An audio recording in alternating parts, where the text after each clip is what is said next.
Hello there, everyone, and welcome back to the Common Sense Guys channel. Yes, I know I've been away, and yes, I know I've hit over 1,000 people. Stop. I know I'm great, okay? I know I'm great. But no, today we're going to be here talking about Theresa May, her resignation, and what that could mean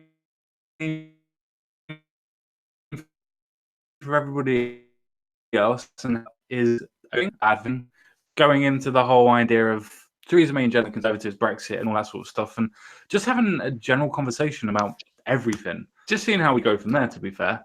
I'm here today with Jensen Quinn. Magic Bollocks should be joining us later after his missus apparently pulls her thumb out of her arse.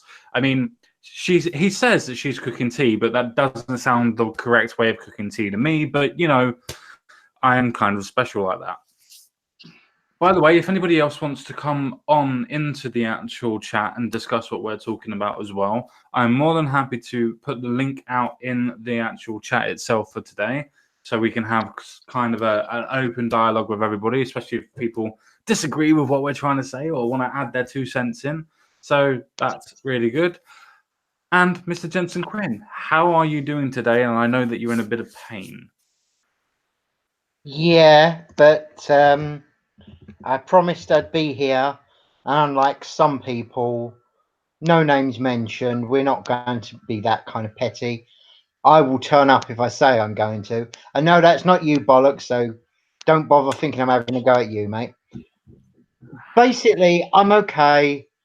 I, got out of hospital pretty much 2 weeks ago now, but I'm back and I'm not dead. That's as good as you're going to get as an answer. To be fair, it's a good answer, though. Yeah, can't really disagree. I know that B is also in the background as well, so if B wants to be part of the live stream as well, she's more than welcome to be. Congratulations on getting 1,000 subs. Now, what do you think of my hair? Can't see your hair. Look around. Talk. That's not helpful. I can see your icon. Talk. Oh, it looks very dashing. Yes, that's how we start every stream. We ask a woman how my hair's doing. Yeah. Oh no, it's funny as hell to watch. It can be. Right. Definitely can be. So what did you two think of, well, Theresa May resigning? Is it a good thing, a bad thing? It's an absolutely bloody wonderful thing, mate. And watching her do her little speech up at the little plinth thing, when her voice cracked and she grabbed the paperwork and dashed to the door, I would have pissed myself laughing if they didn't open the door for 3 extra seconds. So she had to stand there knocking or something. That would have been beautiful. But then again, I'm an evil cunt and an evil git. Hey, you can swear. You can swear. It's a live stream. It's only my videos now that can be demonetized. Oh, okay. All right then. In that case, I'm an evil cunt and I don't care. You racist. What? Well, feminism's a race now, isn't it? Do you know what? Nowadays, probably. What the fuck? That's actually the problem, dude. It probably is considered a race now. It's definitely an identity. Is race nothing more than an identity that we use or choose to accept as color of skin, a pigmentation? True. I mean, to be fair, what I usually do if I'm having to deal with that kind of person, you know how you can just see the sort of person who's waiting for you to use the wrong term for their color. I actually use the police terms. Like for us, I see one. For a cough person of color, I see 3. Things like that, because go ahead, accuse me of racism. I'm using the official police terms. Screw you, UIC3. Okay? Do you know what's funny? The fact that IC3 is actually white male, and the way that we always describe ourselves, like when it comes to that point, as IC3, is amazing that everybody always remembers the white version of IC. I find that very interesting. Well, yeah. IC1 is white. IC2, I I'm with it. believe, is med. IC3 is person of color. I can't remember Black. IC4, but I think that's Chinese. And IC5, I believe, is Middle Eastern. But you could swap the Oriental and the Middle Eastern because I'm not 100% certain on that. But I'm pretty confident on the first three. I see twat. Nice. You Thank looking you. in the mirror again, B? Oh, Always heard. did you look in the mirror again, B? Oh, good shot, sir. Nice one. She just can't help herself. She has Yeah, to look. yeah. But no, I Right. actually honestly thought that IC3 was white male, but I'm more than happy to be proven wrong on that one. So Yeah, yeah, no, what he said. we are IC1, which probably pisses people off, just for the simple Well, we're fact of first. how dare we be the first? We are What first. sort On of, a scale of 1 to 10, that's not really good, is it? no. I mean, the thing is, it doesn't even make sense. These people are going to get offended at whatever you say, so it really doesn't matter at this point. Fair What do you point. mean by these people, B? I mean, people who take offense to everything, snowflakes. Yeah, Ah, see, I'm not sure what you meant by these people. yeah. Nice try, nice try. Dominic. She's not gonna fall for that, dude. Damn it. Yeah. Unfortunately, I have tried to catch her with that stuff a few times. She may look stupid, but sometimes she actually does have a brain cell. I've never seen her, so whatever. That's a valid statement. Yeah, no, as I say, with Theresa May, just when her voice broke and she grabbed her paperwork, oh my god, that was funny. Because there was no way she actually meant any of it. But I will give her points. She can act. Okay? I She don't can know. I act. think she confused me then. She got me then because I honestly thought that she meant what she was saying. To be fair, especially at the end where I was so grateful to lead the country that I love. I'm pretty sure that she did mean that. I'm pretty sure that she did. I mean, she has her own ideas on how to run the country, which I think is completely authoritarian, but or in actual fact, in some aspects, totalitarian, masking around as autocratic. But big words aside, she's a cunt. But I still think that she was doing it the way that she wanted to, and I think that she was thinking it was best for the country. So I do believe that she did and does love the country that she says she does, and I do think that the bit at the end was genuine. We've seen her try to act. When she did all the little bit of dancing, we've seen that she's not good. True. Yeah, no, that's actually a valid statement. In that case, assuming that she actually was upset, I Hmm. will take back my words, though it would still be hilarious if they'd held the door closed for an extra 3 seconds. But that is just because You're petty. I'm petty, and of course, you can't actually get into 10 Downing Street unless someone inside opens the door. Did you know that? I did, yes. It's a safety feature by the door. That's why there's always a guard there 24/7 on the inside. Yep. Just, Apart from the cat. Apart from the cat can get in without anybody else letting them in. well, but that's because, as we all know, cats rule. They do. Job at Brexit then. They do. I would throw you in front of a horde of zombies to save my cat, and don't you fucking forget it. Do a bad job. That's actually not an unreasonable statement. I mean, let's be fair. Let's actually break this down. What more could she have done to screw things up, apart from literally just surrendering everything the moment she got power, which she thankfully did not do? Yeah.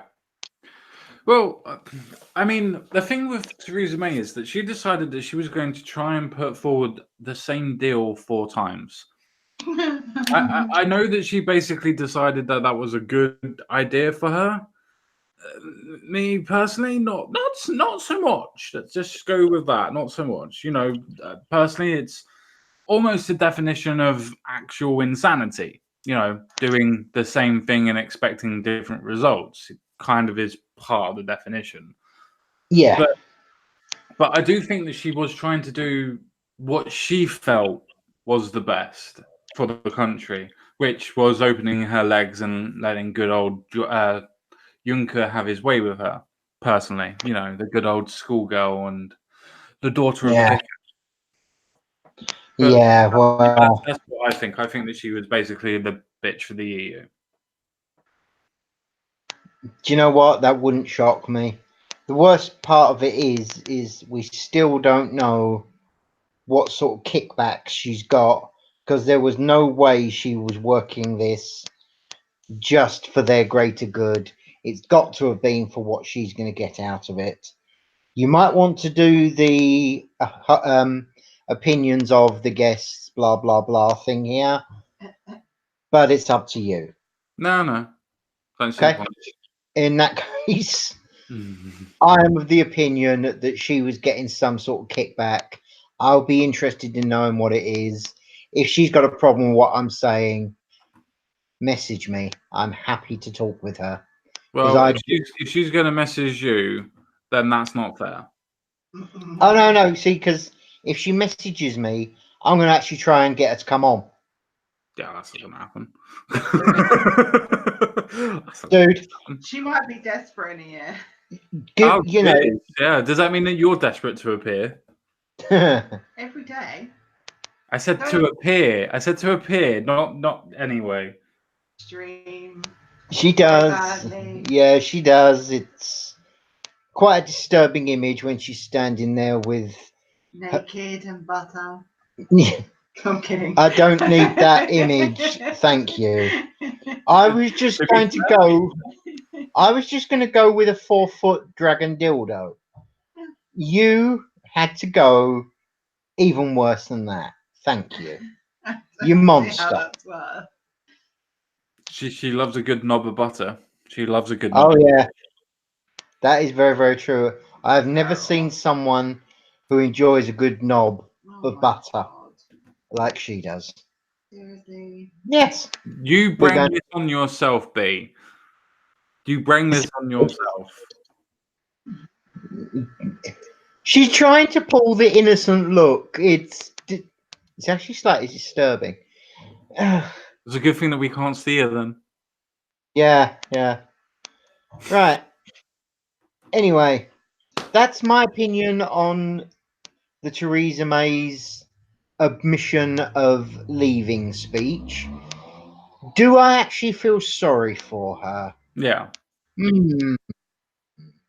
I do you know what? As much as I'd love to say no, actually I do. Yeah. She got quite literally and quite feasibly crapped on by everybody around her. Her own people were basically doing their level best to screw her over. Yeah. EU was doing its best to screw her over. And for some strange, weird ass reason, she was still trying to be a decent person with it. What a bloody hell. Honestly. See, I agree with you up to the last point. I'm not sure that she is a decent person because of her own preconceptions of her own deal.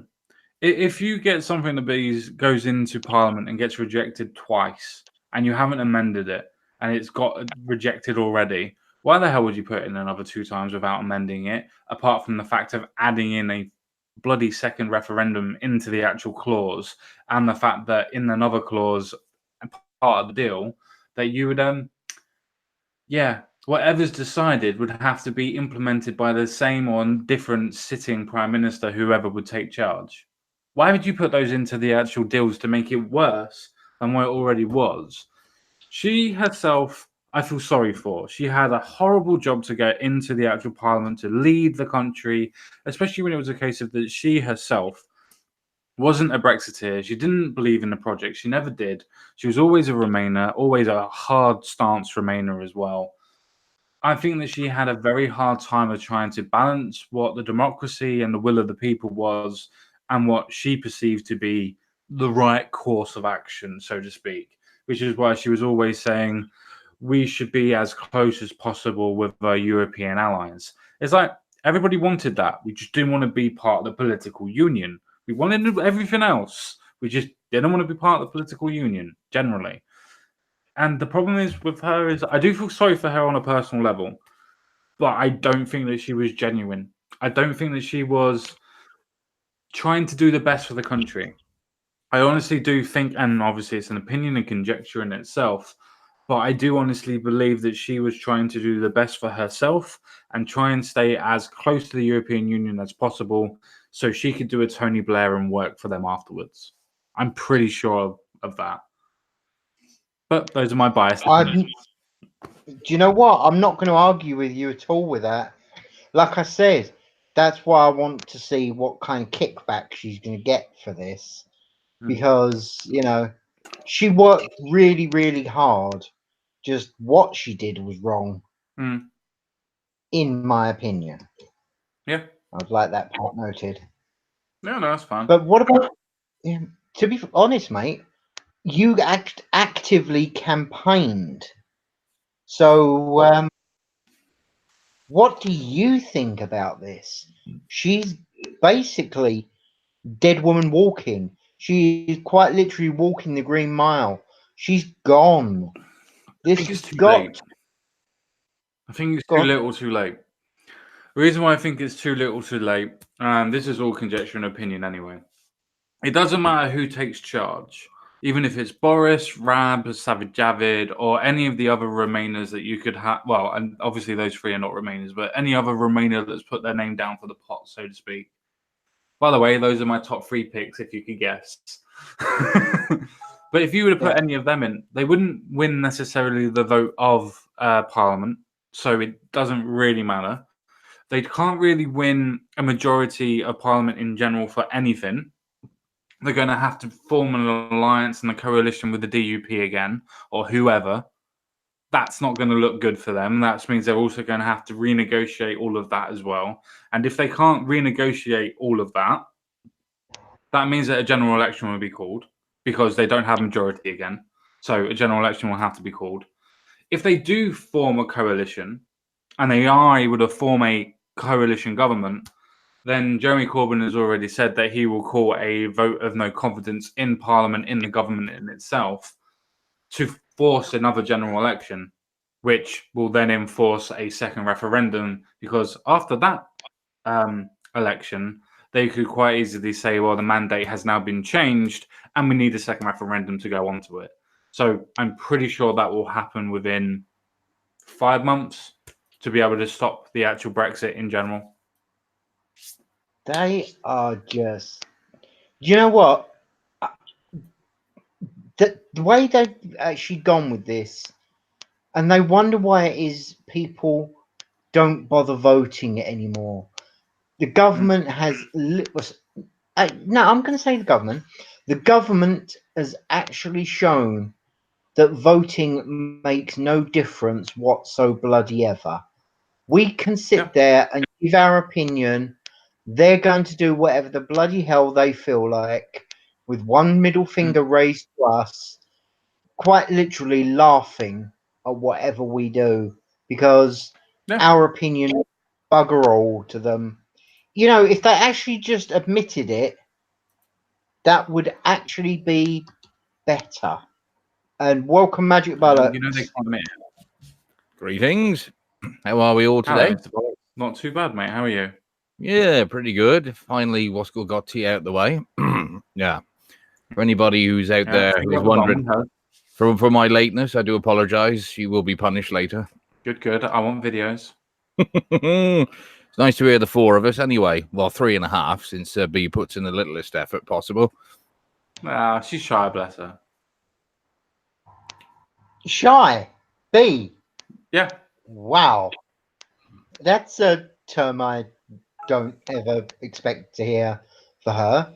Useless, yes, but ugly, yes. Remember that she's in control of your medication. I'm not. It's like fuck. She's taking it herself. Well, yeah, there was that. There is Honestly, guys, come on. I'm not going to let her get access to my bloody pills. For one thing, Fucking good. I wouldn't trust her with them. You'd poison them just because it was funny. Why would I do that. that? To be fair, I remember the story with the cupcakes being. Oh, as a child. She was a child. You is her weren't. You were excuse. 15 at the time, remember? A child. That's not a child. Yeah, she's kind of gone sort of shuffly, and I'm not shuffling. It's fucking hot. it is actually warm, I will admit. Oh, But I feel like anyway. we are. We've got cloud. Yeah, that's not the reason just to strip off, B. She couldn't strip off much more, trust me on this. But anyway, Yeah, she's standing there naked with butter, isn't she? She's down to her wife runs. So, MB, what's your thought? Hi, Magic Bollocks. Hello, little B. What the fuck accent is that? I'm just doing an impression of you. Awesome. What's your opinion on the lizard woman finally leaving? What do I think? It's Yes. a little overdue, isn't it? A little bit. That we can't really argue. Let's be fair. She should have left about 10 minutes after she started. Yeah, it's not normally that it's so universally welcomed. You know, even most members of the Tory party were glad to see the shot of her, because I think they didn't realize that she was a woman who was so convinced that she was right that she just would not shift when they were saying, actually, you're fucking all this up. Yeah. You really need to go away. And we should never have actually put you in the cabinet, let alone in the big job. Because people tend to forget when she was Home Secretary, she was actually fucking useless. Don't And forget the job that she had beforehand as well. what, before the Home Office? Yeah. Because all I ever remember of Theresa May was that she was obviously given the job because Cameron wanted to do a Blair's Bay bollocks by actually having women in the cabinet, which is always a mistake. But the views expressed on this channel are the views of the individual that is expressing them, and not necessarily the views of the channel's holder. Yeah, well, so he gets that quote, but I don't. Wow. Excuse me, I'm trying to bring you the MGTOW audience, mate. Your channel will be up to about 10,000 in a day. Myself. But she's the one who coined the phrase "the nasty party" for the Tories, wasn't she? She was, yes. Yeah. Very much so. Oh, yes. I'd forgotten about that. Yeah, she was probably about as Tory as Anna Salisbury. So there's a lot of these women who are in the Tory party who aren't very conservative. They're very sort of, well...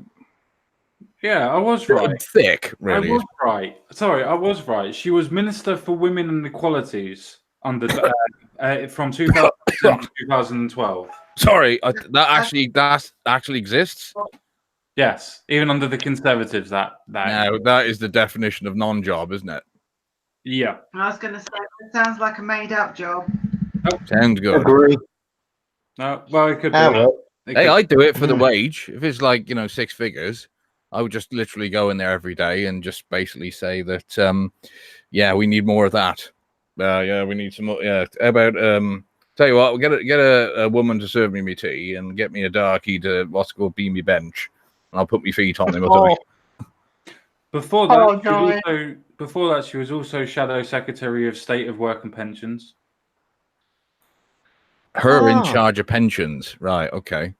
There's a reason why I don't bother paying into a pension anymore, and she's part of the reason. Yeah, she was also Shadow Leader of the House of Commons. Oh God. I told you, she fucks up a lot. Do you think a lot of these promotions was mainly because of the wanting to look progressive as opposed to actually being any good at the job?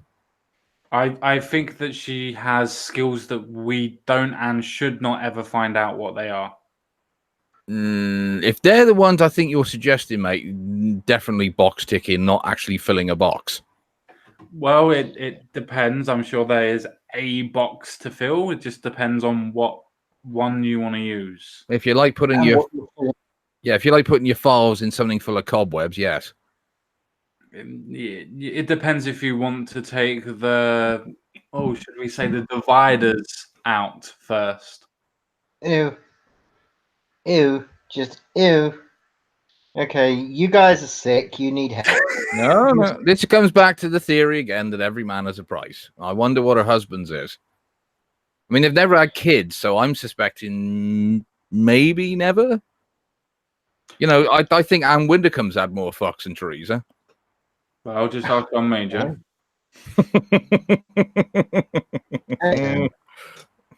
Osh, Hey, but fair. I'm not going to slag Anne Widdecombe off too much. She could be my new MEP. Let's hope not. Hey, if what the the polling for UKIP was, I don't think Carl Benjamin has come within a whisker of being an MEP around here. No. See, the thing is with UKIP, it keeps on falling. It keeps on falling. Everybody keeps on saying, "Oh, our membership's growing. Our membership's growing." Fine, that doesn't necessarily transmute into fucking votes, does it? And if it does, it doesn't mean that you got votes all over the country or in the Pacific area. Never mind. Problem was the creation of the Brexit Party. Yeah. If there had been either A, no UKIP, or B, no Brexit Party, all of the votes would have come together and they had a much better chance. Yeah. But now they've split it. They quite literally shot themselves in the foot. Well, I don't know. I think the Brexit Party has been able to brand itself into the Conservative Light Party, or a generalized Conservative Party, should we say, a more conservative, liberalistic, or whatever word you want to use to describe it. Yeah, the Conservative Brexit Party, as opposed to. I mean, I think the main reason, the main driving force behind Farage starting a new party was because he didn't like that there was no really easy way back for him to be leader again, because with all the other dickheads they put in, it would have been easy come re-election time for him to stand again and take it. But O'Batten's been a bit too effective. You know, he has actually done quite a good job for, the situation he was in. Yeah.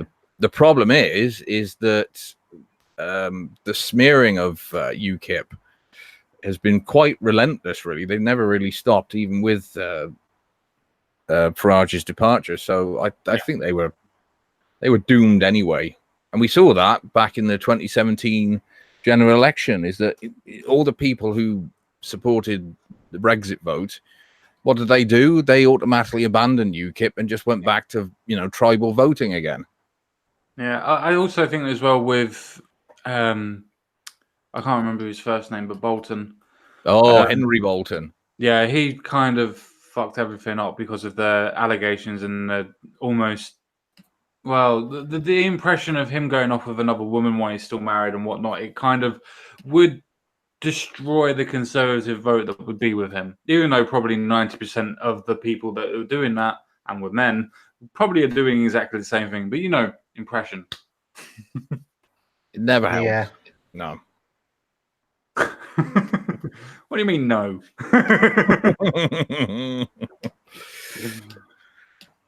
Well, if Tory sleaze was a good thing, then John Major would probably still be Prime Minister. Unfortunately, although there's theories, isn't there, that it was all deliberate because they wanted Blair in power in '97 regardless. Even though, if you actually look back at the sort of the mid to late '90s, things was actually getting better. The country was recovering from the recession. House prices were actually affordable. Well, they were below average, and there were plenty of jobs around. So it almost made no sense to change political parties at the time. But when you had the second coming offering everything on a plate, pretty much. and regardless of what anybody says about Theresa May, at the moment it's the thing to say, oh, she was the worst prime minister ever. No, not even close. No, fucking Blair will always keep that crown, with Brown very close second. I don't know. Chamberlain wasn't. Not Chamberlain. Sorry. Oh, Callaghan? No, the one that was in the 70s. Keith. think so. Yes, that's the one. Yeah, he was definitely the worst fucking prime minister ever. Is that because he far. took us into the EEC? No, more there's the fact that literally people were dying in the street because there was no electricity and no fucking warmth, and 4-day working week. Well, With that's protests going on everywhere. that's somebody who's so deluded they think that they can easily defeat the unions by just making everybody only work 3 days a week. Yes. Yeah, that was never going to work. Yeah. But yeah, he was definitely the worst prime minister ever. I don't know. Followed closely by Blair. Yeah. By Blair. Okay, no, it's a good comparison. Yes, and he was the bastard who took us in, and there is again suspicions that part of the reason why he was so eager to go in was because of the amount of dirt the establishment had on him. Yes. That would have been very embarrassing to come out in the 70s. Like, Yeah. I don't necessarily think he was a paedophile, as some people have suggested. I think he was just a very closeted gay man, and he didn't want certain things coming out in the press. Yeah. I don't know on that one, unfortunately. I don't No. really delve into the personalities of those type of people necessarily, but Well, they don't really history's a have much fickle thing. anyway. Well, history is a fickle thing. You can paint somebody to be something, and they might not necessarily even have done anything similar to that. But if you can get corroborating evidence and maybe circumstantial evidence, then you can paint anybody in which way that you want them to paint. Just depends on what you got with it. Do you think that's the same thing they did when they actually, came out with all the allegations against him a few years ago because he's now dead? Because a dead man can't defend himself.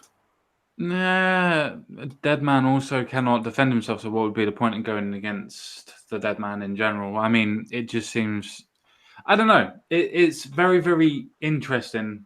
I suppose it could be estate value.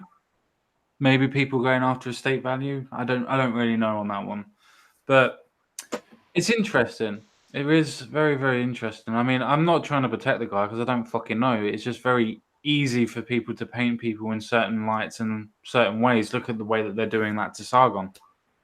Media can very, very easily change people's perception, and once that perception is changed, it's very hard to get that perception rechanged. Or a bit like Tommy Robinson, for example.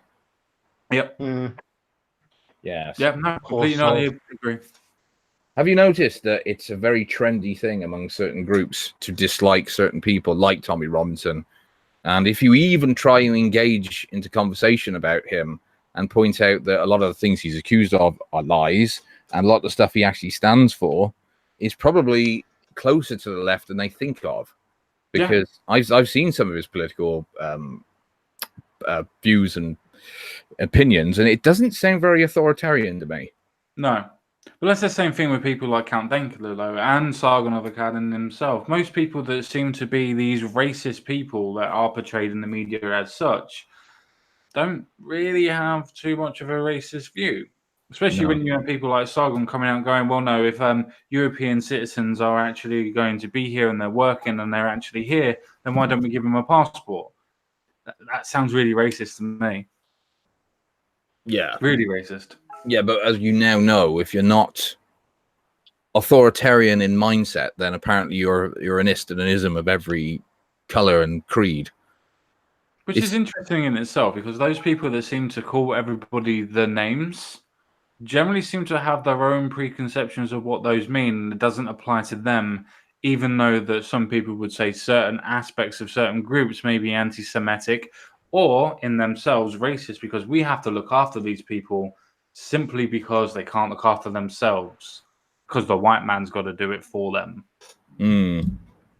Yeah. But don't forget, they don't need no white man helping them out. They can deal with this shit on their own. Feminist to help them out. I know, I agree with you, but for certain people, they need the affirmative action. They need the leg up. They need the oppression points. You have to make sure that everything else is for certain groups of people, just based on race or creed or whatever. But yet, when you point out that there's people that are in similar boats that have different skin color, apparently you're the racist for pointing out that no, it's to do with classism rather than it being due to racism. But somehow you're the racist for pointing that out. It's interesting. I do find that interesting. Yeah. Yeah.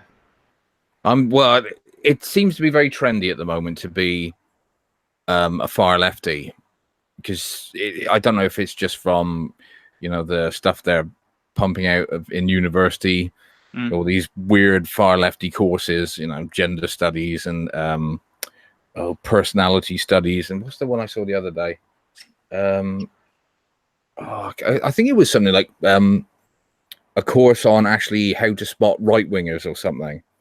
And actually, I saw. I'll have to send you an image I saw earlier on that, again, it's not verified whether it's true or not, but a pamphlet that's supposedly being dished out to army recruits of signs to look out for right-wing radicalization of other either squaddies or trainees.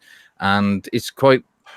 It does actually look quite suspect in that the stuff they're accusing the right of is exactly what the left are doing. I just find that absolutely ridiculously stupid. So somehow in an organization which basically brainwashes the recruits, so to speak, to be completely dependent on the state and completely dependent on the squad and the actual group in itself, somehow is going to turn them into right-wing authoritarians. Apparently. I'm going to go see if I can find it and put it up for everybody to have a look at and have a good laugh at. Like I said, it's not verified, but it does look kind of genuine. And if it is, then we're getting into worrying territory, because I thought the whole idea was to be politically neutral, which is to say that both extremes of both, you know, political spectrums are bad. But straight away, if it's right wing, it's evil and it must be stopped. Well, you know, what about, you know, all these left wingers who are beating people up because they've been told they're Nazis, even though they don't actually have any clue what a fucking Nazi is supposed to be? Yeah. Or a fascist. Most people seem to not actually understand what a fascist is. Yeah. If people actually knew that communism is far more deadly and kills far more people, you know, we always concentrate on the Second World War, you know, 6 million Jews and however many other million people died in that conflict. No. You don't have to have a murderous regime just because there's a war.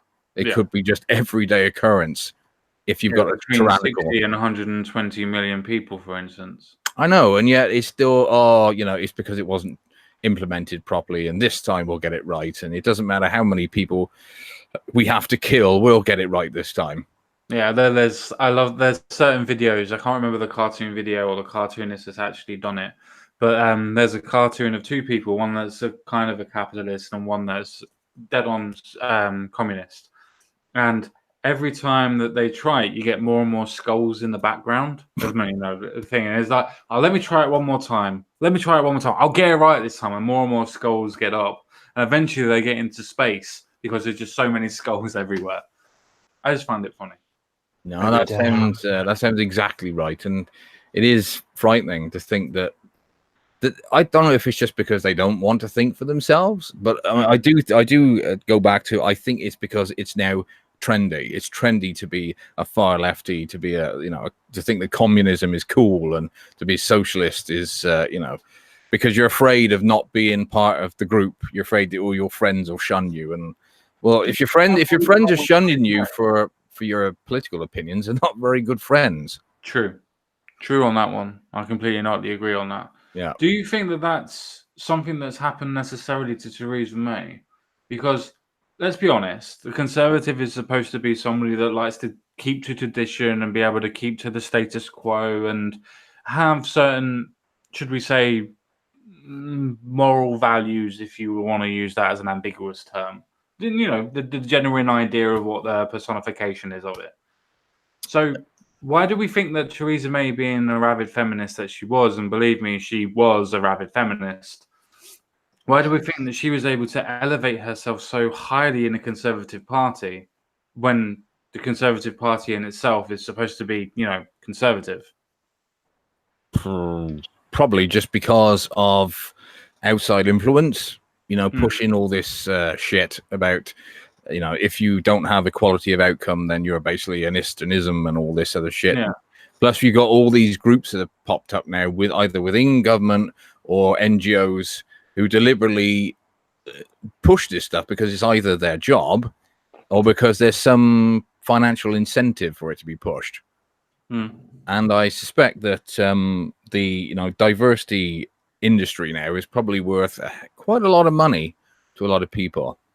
I saw a video that V did when he was talking about where is all this woke shit in big multinationals come from, like when Gillette putting out that stupid advert, and now Burger King, saying we sell milkshakes, feel free to throw them or whatever. Oh my god!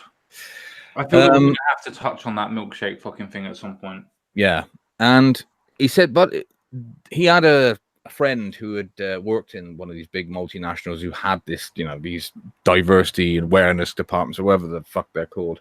And basically, what happens is it starts off in, say, one multinational, and what happens is that the department will say, well, we can't deal with this other company because they're not, they don't deal with diversity well enough. They're, they're not politically correct enough. They don't have X amount of, people of color and X amount of women. So we won't deal with that company. So that company then, to be able to work with another company, has to have a diversity division. And then what happens in another company will do the same. And then another company will do the same until eventually they've all got one. And these diversity departments, they all communicate with each other. They all share ideas, and they are all quite effectual in, so like convincing the board that, oh yes, we, if you don't push diversity, sales will drop. This is what the future generations, the millennials and the Gen Zers, this is what they want. They want diversity, and so they'll start hiring feminists to make adverts, or they'll get some nutter far lefty in to pitch ideas that you need more people in this company based on race and gender rather than talent. And I think you're seeing that everywhere now, and especially in the big multinationals. And also because if you sort of have that, it's the same with the principle of why the big companies love the EU, is that they can lobby them to bring in legislation that favors them because they can easily absorb red tape smaller companies cannot. Diversity and all that other shit that we've talked about, big companies can absorb the losses that the get woke go broke causes. So even though Gillette probably have lost a lot of customers through that advert, Procter and Gamble themselves are probably still very profitable.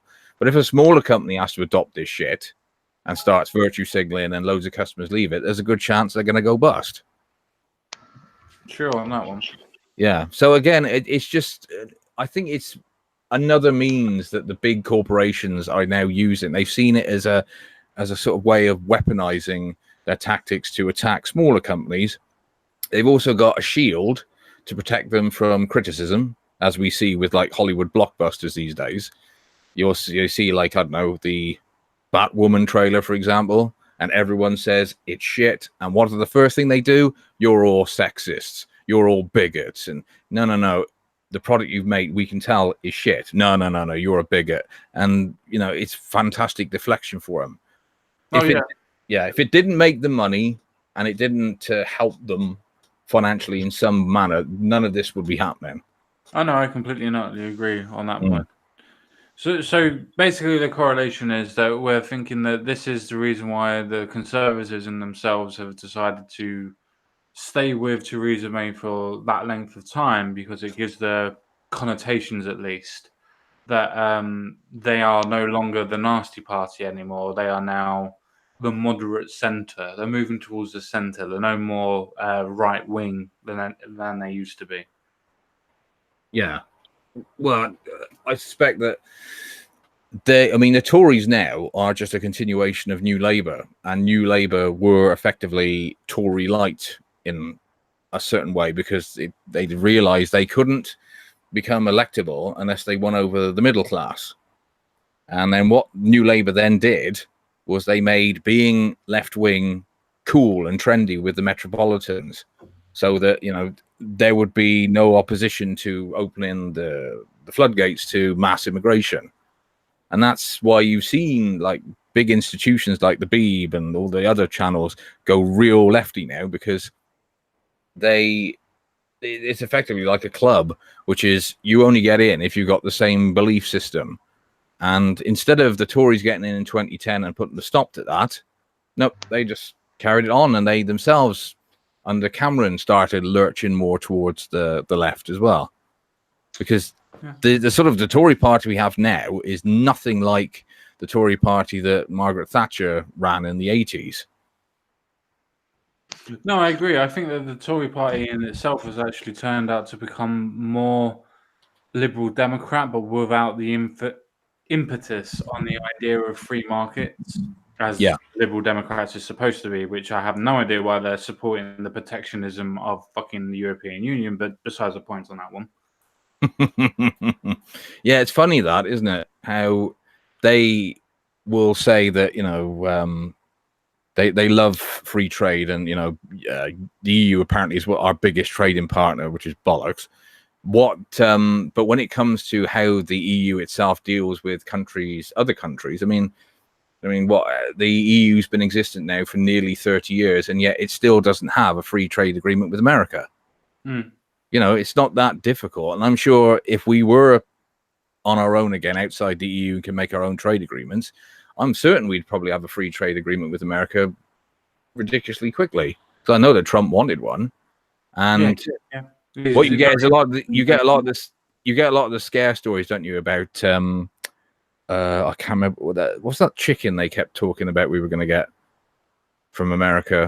Chlorinated chicken, yeah, and all that. But that they don't quite understand fully how free trade works. We can still have our own food standards, which means that you can't just send all the stuff that the Yanks have in. But I'm talking about actual goods that me and you would like to order, like maybe on Amazon or on eBay or whatever, and it just comes in. You don't pay any duty on it.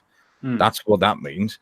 But free trade is only really a good thing when you're dealing with countries of a similar wealth to yourself. Otherwise, you're going to start getting undercut. As the reason why putting tariffs on China is actually a good thing, because that way you're stopping them undercutting your own manufacturers, your own suppliers. Because if you have a company in, say, I don't know, Chicago, that makes clips, and they sell the clips for about $5 each, and you have a Chinese company that produces them 50 cents, and that includes shipping, you're not going to be able to compete.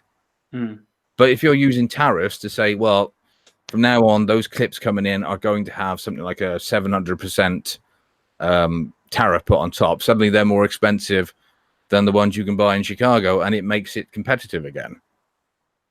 Now, I understand from the EU's point of view why they do it with outside, because they're trying to protect German manufacturing and French agriculture. But if that's the case, why can't they argue then against the joys of free trade? They're only interested in saying, oh, yeah, the EU zone is great, wonderful, we all trade together. Well, it was fine when it was just Western Europe, but now we've got Eastern Europe as well. Their living standards are considerably less than us. They can undercut us. And we know what the plan eventually is because you just want to use them to drive all the rest of our wages down. No, I mean, I completely not agree with you on that. I do think that the idea of the protectionism that comes from the EU as a whole is a case of, oh, right, well, we need to protect the interests of the EU. But then when you have people like China, when you have people like Donald Trump, that say, oh, what we're going to do is that we're going to implement tariffs to form protectionisms towards our own countries, regardless of what the countries are. Europe then goes into a hissy fit going, well, what you're going to do is cause a trade war. And it's just like, but you're doing the exact same thing, just with the correct politics behind it. So that makes no sense. Yeah, it is. It's really, really, well, we know why they're doing it. Because in their mind, the EU can do no wrong. And that's because most of them are on the fucking EU trough in some capacity. And I mean, that's the end thing. If you want to know why anybody supports the EU, especially in the establishment, just follow the money. See, that's one thing I've always really hated about people that that voted for Remain. That one of their biggest arguments, and I don't care about them voting for Remain, that's up to them, that's their choice, it's not the argument.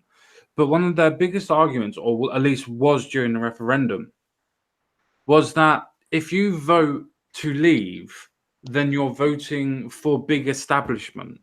And it's just like, what? I'm voting for the elitists of my country, even though every single elitist, bar obviously handfuls, are voting for the EU.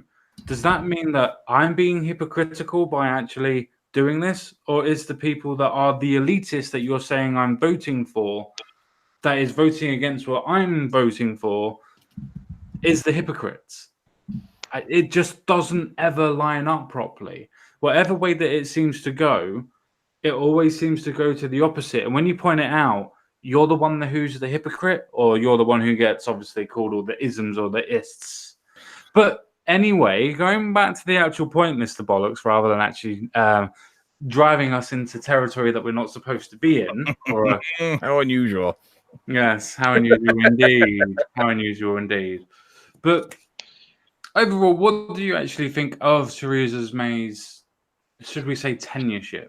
Because she did have a hard job coming into it, and she did have a lot of promise, and I will admit I was bamboozled by the fact of Brexit means Brexit for quite a while.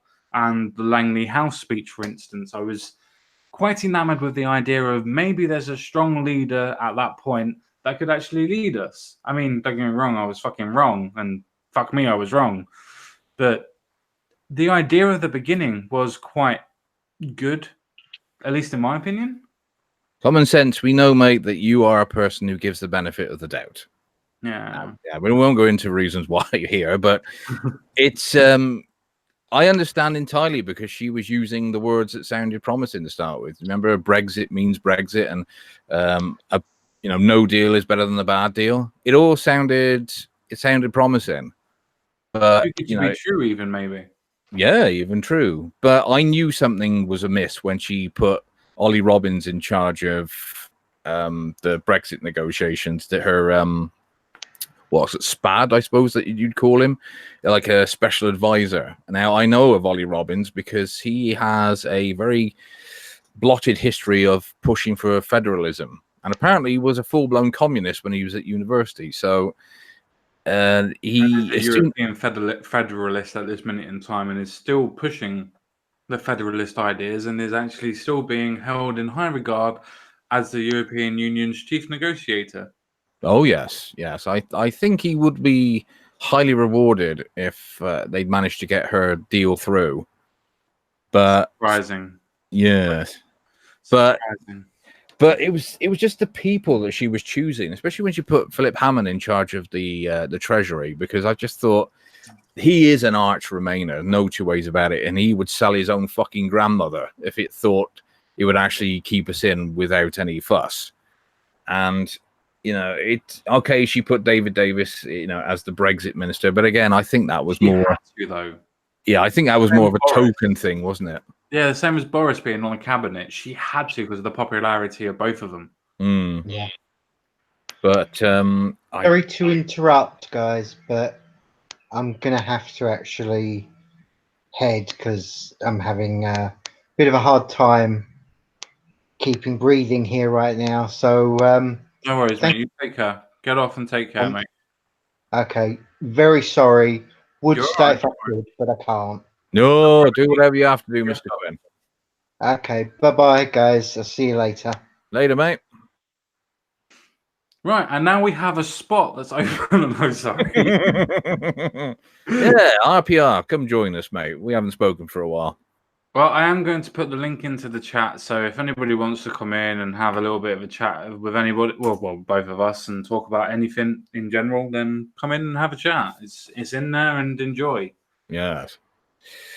Yeah, she fooled a lot of people, mate. I think it was generally that a lot of people. I mean, she obviously campaigned for Remain, but there were people thinking, well, she wasn't that active. She might have been a reluctant Remainer, but it's a bit like with Sajid Javid, who I kind of think is going to be the one they elect in the end, or probably that fucking arsehole Jeremy Hunt, because I did send you a link to a blog before. I don't know if you've seen it yet, where he has the same theory of me, which is they are not going to let Boris get the job.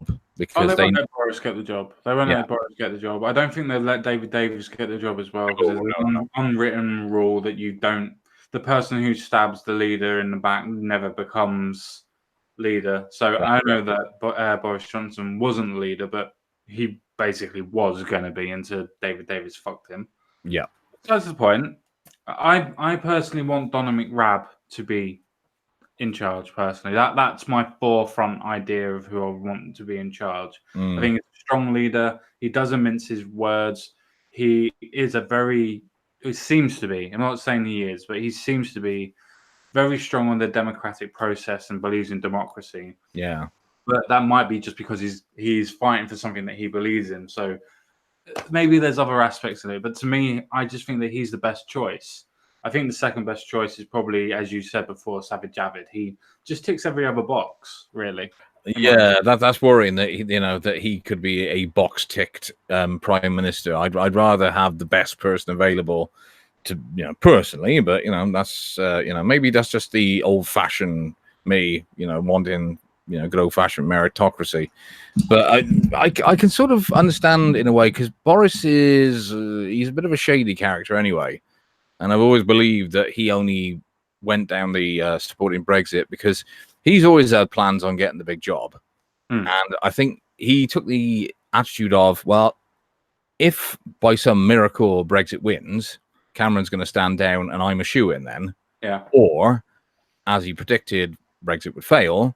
And when, things started happening like, forced adoption of the euro or the EU army being announced and things like that, he can always then say, see, told you. I stood against all this stuff, but the country voted against it. I tried, so he could always make himself out to be maybe not a hero, but it seemed like he's more of a man of the people. And but what he of course didn't anticipate was being stabbed in the back by Ogilvy, who I to this day, why on earth did he even think that he would be a good prime minister? There's no leadership quality in him at all. He's just a weasel. Yep. I So completely agree. He's one of the meekest people that I have ever seen on the cabinet. He doesn't seem that he would say boo to a ghost. no, That doesn't necessarily mean that he's that way behind closed doors. It may be an act. I don't think it is, though, to be fair, because he's never seemed to have his mask slip, so to speak, if that was correct. yeah. So I just think he's one of those meekest people that would be led by people like Ollie Robinson. You want to do this, otherwise you're going to lose your job or you're going to lose that. And I don't know. I just don't see somebody like Govey being anywhere near as good as anything. I mean, even as agriculture secretary, he doesn't seem to be doing anything with it. And he was the person who was trying to get the fisheries back. He was the person who was trying to talk about all the farming issues and everything else like that. He's done nothing. He's the person who actually campaigned for all of that in the European Union's like Brexit thing and everything. He was actually campaigning for all of that, the same as Nigel Farage and whatnot, which is one of the reasons why he got put as agriculture secretary, because he was actually advocating for it. And it's amazing because he hasn't said a single word to go against the prime minister at any point since having that appointment given to him. Even when it comes to Chequers, he did not go against her. No. That's all you need to know about somebody that would literally, for ages, stick at saying, well, I believe in Brexit. And then when it comes to the point of literally giving away all of your sovereignty, basically becoming a vassal state, and basically giving away any sort of hope or freedom of ever leaving the European Union, unless it crashed and burned, obviously. Gove himself decided, stay with the Prime Minister. Stick with her. All the best, all the way. Yeah. There's either a man with a conniving plan or a meekest weasel that has a plan. And I'm going to go with the latter rather than the former. Oh, no, I'm with you on that one. I do generally believe that, like a lot of them, they will always put their career above principles. Anything, because, at least, at the very least, both David Davis and Boris resigned from the cabinet in protest of the fucking Chequers deal. But Govey didn't. He refused to move. And it makes you wonder, whether it was because Even Liam Fox fucking decided that he was going to resign from a cabinet position because Yeah. of how he was. dodgy Liam Fox, but Exactly. it's you wonder is that does he think that I mean there is that stupid statistic about the Tories, which is anybody who hasn't been in cabinet has never been prime minister. So apparently the Tories have never elected a backbencher. So maybe he thought that I've got to stay in the cabinet to have a chance of going for it when she eventually stands down. But I think it's probably more that he didn't want the drop in pay, because of course you're in the cabinet, you get 128,000. If you're just a backbencher, you only get something like 80,000. Honestly, I wouldn't be surprised if that was just it, mate. No, I completely not agree. And we have RPR with us. How you doing, mate? Good evening, gentlemen. I'm sober. Oh, I thought you were shocking. overcome with emotion then for a moment. Then RPR. Oh, come off it. I'm speaking coherently. I'm not drunk. I don't know what to do with myself. Oh, got any This class is what A? happens when I take a few. No. Okay. Well, in that case, then you can tell us about your feelings. I'm sure mixed feelings about the departure of our, good fine lady who was our leader until a few days ago. Although technically she still is until was it the 7th of June? Yeah. I think 2 it was weeks best notice, covered in dead on. it was probably best covered in one of the little clips I saw yesterday, where there was a shot of a bar somewhere in England where they had it on the big screen and everyone just went yeah and chucked their pints everywhere. I did see that. Yeah, Yeah, that was amazing. most amusing. Yeah, it was like anyone would think that they just displayed it up on the wall as England had scored or something, but no, it's Yeah. I don't think I've heard the general public scream with such delight in such a long time. No, it was it was like England had just won the World Cup, wasn't it? It was that reaction. Yeah, or won the war or something. It was just it's amazing how many people are just overwhelmed with joy at the fact of this woman quitting her job. I've got a quick question for both no. of you. Where were you when you heard of Theresa May being fired, basically? Because that's the reason why she had a cabinet meeting beforehand. Me, I was on holiday. I was in a cafe eating a chip butty and was watching the news come through, and then my missus and me were watching it on my phone, and we both looked at each other and we went, yes! Oh, you go first, RPR? Well, I was actually in work serving a customer up the garden in Isle of all places, and I heard it on the radio, and it's like about bloody time, and the customer just looked at me and laughed. I'm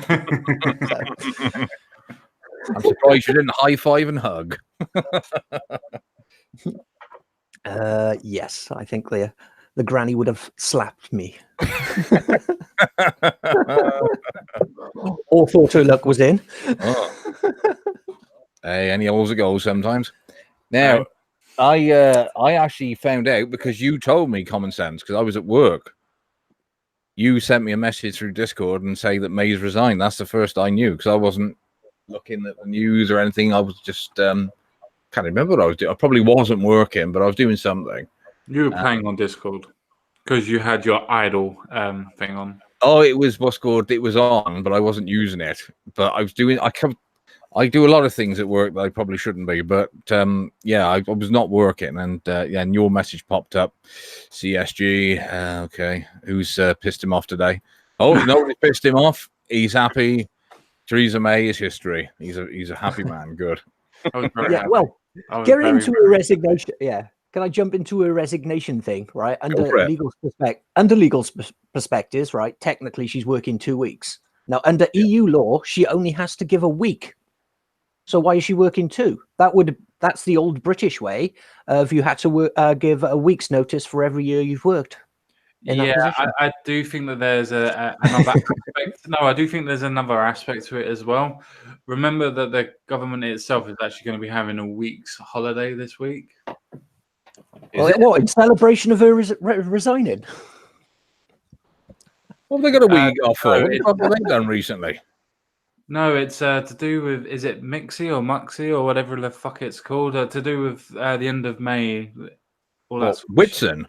Yeah, that's the one. Whitsun. But we What, don't the get end- a fucking week off just because it's Whitsun. We get a day. Well, at least the government literally give us something to celebrate. The end Yeah. of May. But did the government give it to us, or was it May herself that gave it to all of us? Oh, yeah. Oh. She wanted to give us a nice treat for the bank holiday. Maybe she thought it was like boost GDP because everybody's going to go out and get wrecked this weekend now in celebration. To be fair, that's what I was going to do. I just wish I could bloody do it. Yeah. Don't mention booze, please. I suppose to bring everybody back to a sober point. Oh, What- you bastard, you. I have to. Already there. What do you actually think? I mean, I've already given what my opinion is about what I think is going to happen in general after this. I think that whoever takes charge is not going to win any sort of popularity in government. I don't think that they will necessarily, depending on who wins, obviously, as well, will get a coalition with the DUP again or anybody else by that matter. So I think that there will either be the government itself dissolving because they don't have a majority, or if they somehow do get the DUP to somehow become a coalition again, or anybody else for that matter, I honestly think that there will be a general election called. And with that general But election, you know what? Go on. Sorry to interrupt, CSG, but if we were out now, if we'd have actually left on the 31st and with a clean break, guaranteed the Tories would have been unbeatable in the next election because they would have said that we were the party that took us out and we're the ones who are going to make a success of it. With Labour, you don't know what the fuck you're going to get. This whole... Well, you do. You're going to get yeah. a national socialist government. Well, I mean, in terms of their whole attitude to Brexit, which is, I'm sure, if they did get in, one of the first things they'd be trying to do is to get new membership, wouldn't it? And that's, I think, what a lot of people don't get is that the Labour Party is now basically, like you said, you're socialists who are the ones who are running it, but you still got hard Blairites who are all fucking EU files. And so what Corbyn obviously is Eurosceptic, always has been, but he can't openly admit it because all his middle class supporters will go apeshit. So yeah, but before you go further on that, I think we need to explain the reasons why he's a Europhile. Because he believes in the socialistic project that the EU wants and the federalisation of the EU project. But why is it that Jeremy Corbyn actually doesn't want to be part of the EU? That's because he wants to nationalise everything. And under the EU law, he cannot. Yep. Yeah, I think that's the strange thing that I'm surprised Momentum can't get their head around because they're, considering that's, this group that's very, socialistic and, worships the fucking feet of, the floor where what's called Corbyn's ever walked. They don't understand that to get the socialist utopia they think they can get, you can't do it in the EU. Their laws will not permit it. And as much as the Cameron denied it, the reason why the Royal Mail was privatized during the last government was because of EU regulations on the postal services, which was you're not allowed to have a state monopoly. So, they'd already opened it up to competition, but then the actual fact that it was still state-owned was against the EU rules, and so it had to be sold off. And whether people want to hear it or not, the beloved NHS thou shalt not ever, slate, that is going to be broken up eventually because it will be deemed as a monopoly. It is a health. But my Americans, they're going to do it. Let me tell you something now, mate. That's never going to happen statewide, no matter how much fucking Bernie thinks it can. The average American. I meant the NHS, not the Medicare for all. No. I think it would blow the mind of the average fucking lefty if they were actually, allowed for a moment to think for themselves, and you would actually be able to explain to them the things that's going to happen if we stay attached to the EU. I mean, there are morons, like you said, who love the idea of an unaccountable government that can do whatever it wants and you can't get rid of them. They think that's wonderful for some reason.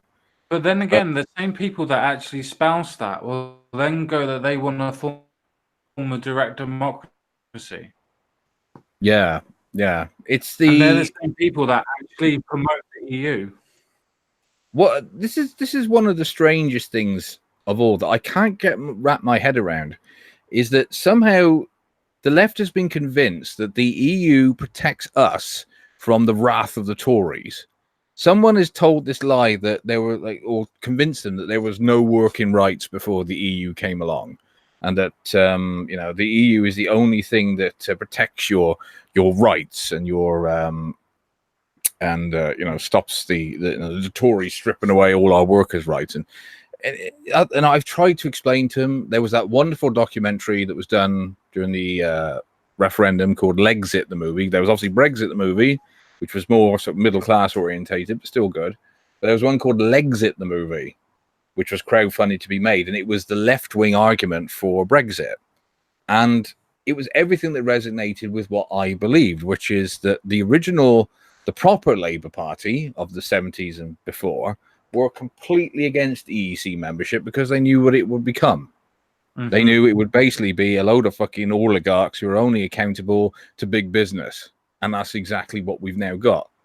But somehow, and I don't know who did it or how they did it.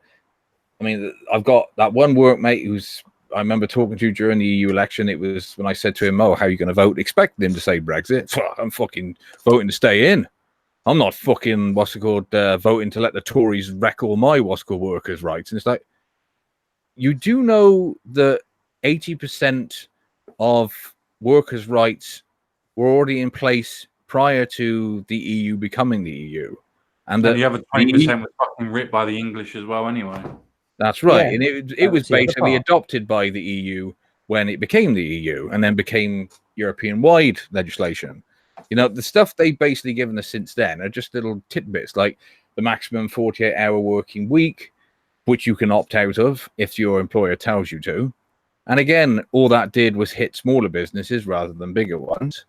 Maternity leave, again, big companies, doesn't mean fuck all to them. They can afford it. Smaller companies, it causes massive problems because they haven't got necessarily the workers to cover it, and it costs them money paying somebody to be off for that amount of time who's not actually there.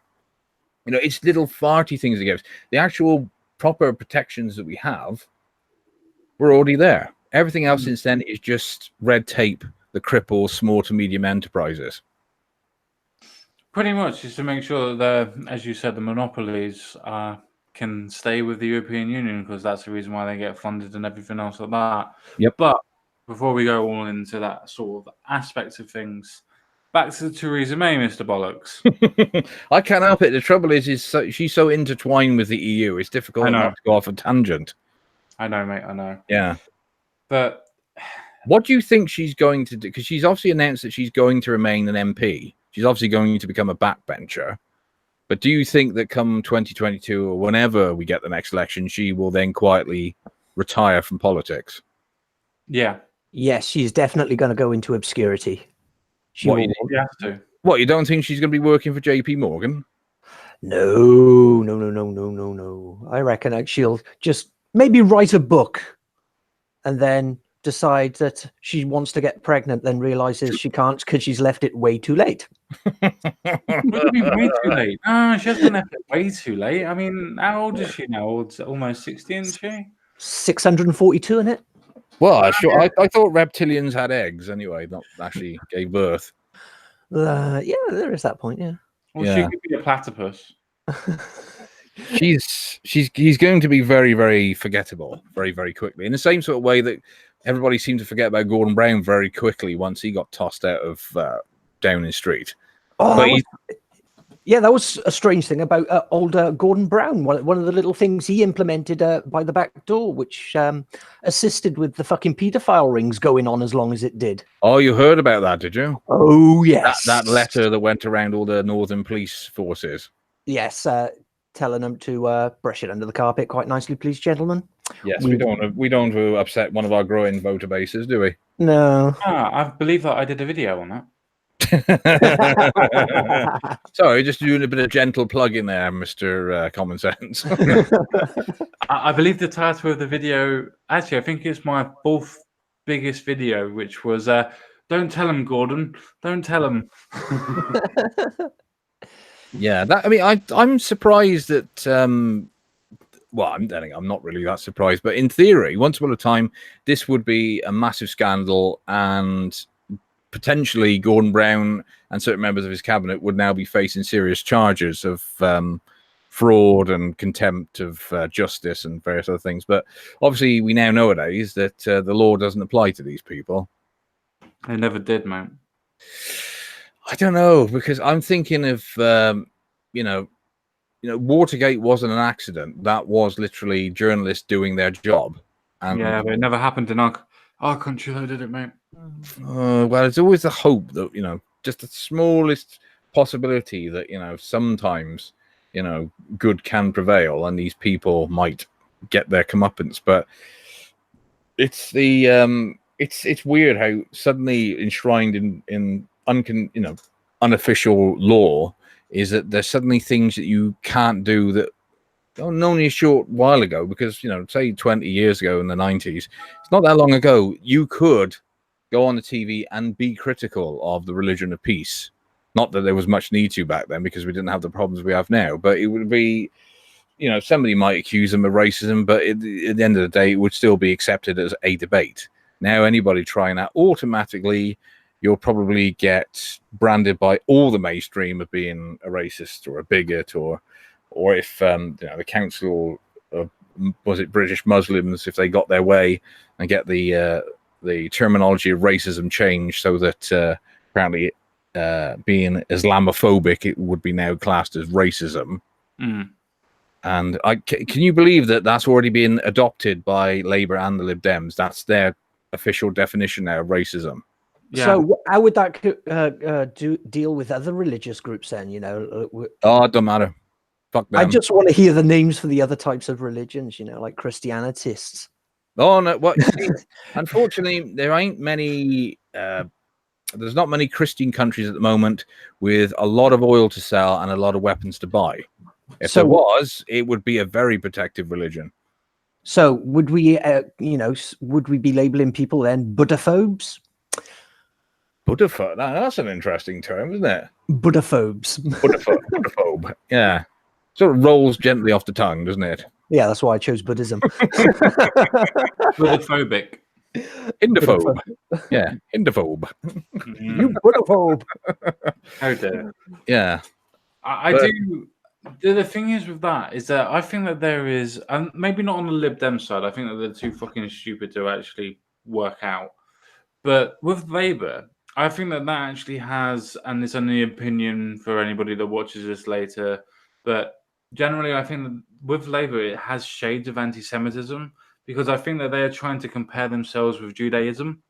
Because obviously most mainstream people would classify Jews as an ethnicity, not just a religion. And I think they're trying to put that in by the back door to try and actually say that, oh no, we're just as good as Jews and everything else like that. I do actually think that this is a tad shade of anti-Semitism. Oh, yeah. So Judaphobe, would that be someone against martial arts then? Judo flip. Judaphobe. That's got to be one of the weirdest phobias that's ever been coined, isn't it? Anybody watching any martial arts film automatically shits their pants. But yeah, I can see that very easily. But you've just annoyed practically about 98% of the alt-right there, Common Sense. The whole idea, because they're supposed to be, the Jews are the ones who are orchestrating all this. So why would they allow a law that actively allows discrimination against them? Ah, interesting, isn't it? Mm-hmm. But the alt-right really make me laugh. Well, I'm talking about the real alt-right out there, mainstream media. We know they exist, but they are very tiny in numbers, and they are actual white nationalists, where the rest of us are not, because we know it's a moronic idea. Yes, yes. No, I completely and utterly agree. I mean, the actual racist, the white nationalists, the white supremacists, the actual Nazis, if you will pardon the pun, even though technically they're not unless you mean neo-Nazis. But besides the point, we're going into terminology. The actual idea of what the mainstream media would call the alt-right, which is the nomenclature I've used before to explain what I mean by that, I find it interesting because if the Jews are so much against, like, are in control of everything, why is it that they get persecuted for fucking everything? Just so they can play victim. It's deliberately set up that way. I just don't see how that works. Because even the left, with Labour, obviously from our country, don't necessarily go along with the idea that the Jews are good people. Now, me personally, I think they are. I think they're just another ethnicity in general.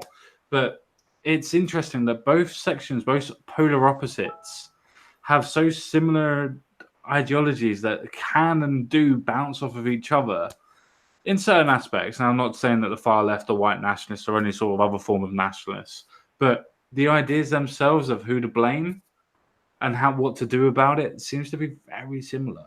And that's just very interesting to me, throwing that out there for comparison's sake.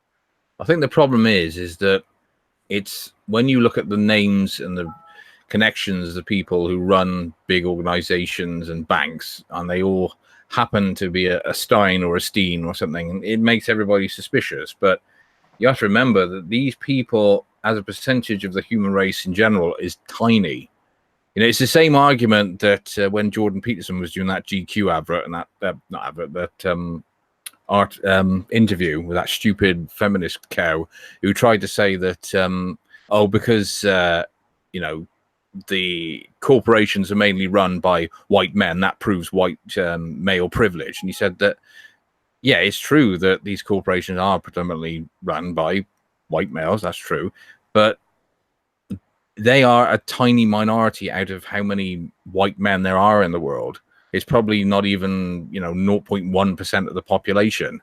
So, a very, very small percentage are in control, and the rest are just like the rest of us, poor or just, average wage at best.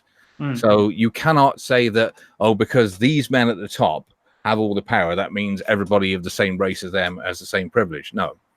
Same bullshit ideology that says that a millionaire black man has less privilege than a homeless white man. No, sorry, it doesn't work that way. That's not what privilege means. It's not what privilege ever meant. But then, using their own logic, does that mean that literally the leaders of the European Union, so to speak, like the biggest two countries in the whole of Europe, and to a point France was going to or had the chance of electing women, does that mean that the glass ceiling has now been smashed, especially of how close Hillary Clinton got to winning as well? So does that not mean by their own logic that they actually have gone past the privilege point of feminism? Well, people are voting for women. Their big problem is that the culture war effectively ended in the 70s because enshrined in law, especially in this country and I suppose in most of Europe and I guess in America as well, there are laws that mean that you cannot discriminate against anybody based on race and sex. And I'm not going to use the word gender because it's the wrong term. Gender just means your role. I'm talking about biological sex, of which there are only two. And so equality of opportunity has been achieved. That means that a black woman has as much opportunity at succeeding as a white male if she's willing to put in the effort and to work hard. If there are more white people than blacks in certain sections of society, that's because the black community is not working hard enough. That's as simple as that. They want to put it all down to racism, say, oh, that's the reason why, it's because I'm being discriminated. No, it's because you're not working hard enough. It's as simple as that. I know that, there's lots of people whose jobs now depend on pushing that shit, but at the end of the day, it's still true. And I don't care how many times they try and present evidence that, the same people who present evidence that there's a gender wage gap. any statistic can be manipulated to your narrative if you don't tell the full truth about it. Yeah, And numbers in are this- very, very easy to manipulate. yeah, and in terms of, this whole equality of outcome thing, why do you think that, say, the quality of the stuff you buy these days seems to be worse than it was? Why does, when you turn the TV on, the quality of your programming seem to be bloody awful compared to, just 20 years ago?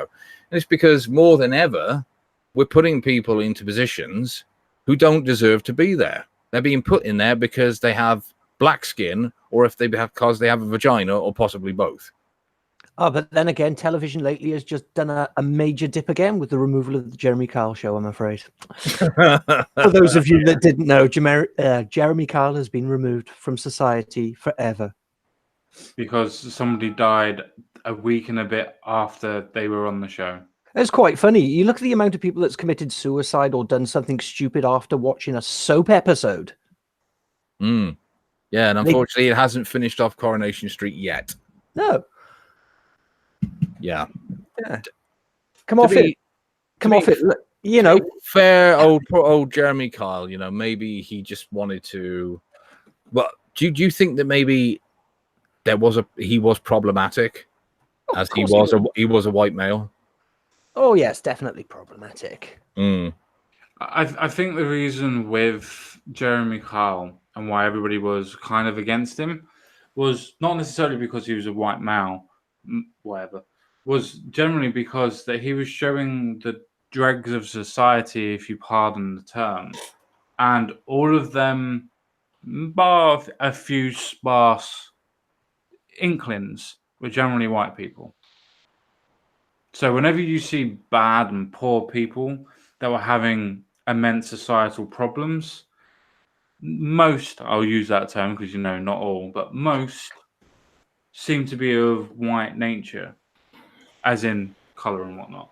So all that did was destroy narratives that were put into place, and you can't have narratives being destroyed in your own worldviews, because I've used the argument before of going, well, if white people are so privileged, why did they go on Jeremy Kyle so often? Didn't they normally get like a weekend in a posh hotel? Generally, yeah, and they actually got paid for their story as well. I think it was 100 to 250 quid. Wow. You get the same for sending your video into You've Been Framed. Around about, yeah. Yeah, and I'd just like to point out to the makers of You've Been Framed, if they ever watch this, it's been 250 quid now since 1994. Where's inflation? Yeah, what about inflation, you fuckers? It should be about $1,000 by now. Or at least 500. I know, but I've got a few I want to send in. I want some money. What, some of the clips from your live chat. Oh, yeah, I've got the one of Mrs. Bollocks falling down the stairs. It's a cracker. Oh, speaking of women falling down the stairs, bollocks. Mm-hmm. Yeah, she didn't tell you she was pregnant, did she? I know, I was annoyed, mate. 50p on a coat hanger. Yeah, oh, lovely. Oh. Lovely. So who do we reckon is going to take charge of the Conservative Party then? Ooh. I Go would on, like Go on. I would like to say Boris, but it's not happening because I from what I've been gathering in the news, there's been a stir of some unknown Tory that has done a couple of ministerial positions. I can't remember. Are you talking about Baker? Yeah, some unknown fucking dweeb. Yes. And it's the media is framing it up like he's going to be the next best thing. Well, in that case, then it's probably a good idea he doesn't get the job then. Normally, if they like him, it's a bad choice. Yeah. The thing is, I don't think Baker will be... Well, I don't know, actually. He would be able to be controlled by the committee a lot more. But is that a good thing or a bad thing? Well, if he's easily controlled, that's the guy they want, isn't it? Yeah, I mean, that's the most annoying thing about this. Nobody's going to be able to... We should try to explain this to Americans beforehand. That nobody really gets to decide or vote on the actual leader of the party beforehand, besides the party, and if you're a membership of the party. So it's interesting because nobody's going to be able to vote for the leader because most of the public would vote Boris. Let's just be honest. The polls generally go over the top on that one. Most people will vote Boris if they were interested in voting. I think second was something along the lines of Andrea Leadsom, I Leadsom. believe. And Javid. Yeah, Sajid Javid was around third. But the thing is with all of that is that those are all the people that are not members of the Conservative Party. They were people that were taken, obviously, from polling, which means that they were generalised people in general. Pun. But yeah, but those people weren't part of the membership, so they could have had ulterior motives. They could have done anything, and that's the same thing for the 1922 committee. That is the generalised people who will be electing who they have as their leader, at least the people that they put forward to be voted on their membership. So I don't see how Boris is going to get through the preliminaries, apart from the fact of maybe being able to say, well, if you don't put me through, then people know it's a fix. I definitely don't think he's ever going to get in charge. I personally think Hunt will be. I don't want him to be. Or is it Stewart? Is it Stewart? Yeah, I think he's one of the runners. Yeah, I think either him. I think Stewart or Hunt will be the ones in charge. Well, the only ones so far I've got any considerable back in are Gove, Rab, Johnson, Hunt, and Javid. Yeah. Oh, Ledsnaz as well. Who? Oh no, there's much more than that. There's around about 8 people. No, I'm talking about ones who've actually got enough backers to actually run. Obviously, you get anybody who throw their name in, but obviously you need enough support to actually run in the first place. Yeah, but as I was saying, it really does depend on who you speak to about it, because the thing is with Matt Hancock, for instance, he's already got quite a lot of, should we say, people that are okay with him and need to campaign for Remain, so he would be a half decent Remain choice. But the problem is nobody knows who the fuck Matt Hancock is, apart from the fact that he's health secretary and he wants to be open and fucking everything else like that. You have Jeremy Hunt, which is also a foreign secretary. He's been there before. He's basically been the Prime Minister's right-hand man in the literal and probably figurative sense all the way through all of this, and has probably been a person that hasn't really changed his mind in the public about anything. You've got Boris Johnson, who's obviously the main people's choice.